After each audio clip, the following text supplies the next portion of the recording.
যে আমরা বলতেছি মোদির বউ পালাইছি, আমরা বলতেছি কৌরচা পালাইছি, আসলে কোনো বিশেষণে বিশেষায়িত তাকে করা যাচ্ছে না। কারণ এই লক্ষ কোটি মানুষের যে স্লোগান, সেই স্লোগানের আলোকে আমরা এটা কোনোভাবেই কোনো কথা দিয়ে আসলে এই দুঃখ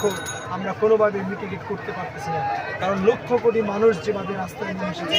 মানুষ তার যে ভাষা প্রকাশ করতেছে, সেই ভাষাকে আমরা আজকে আমরা বাকরুদ্ধ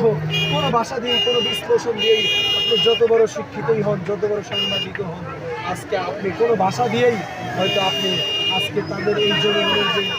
মতামত, জনগণের যে মনের ভাষা, সেই ভাষাকে আপনি কোনোভাবেই প্রকাশ করতে পারবেন না। আমরা যারা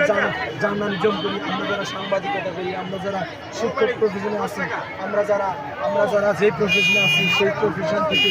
আজকে যারা আমরা কথা বলতেছি, আজকে আমরা কতটা রিস্ক নিয়ে কথা বলছি। দেখেন আজকে সেই 13 জুলাই থেকে আপনারা আমাদের চ্যানেলগুলোতে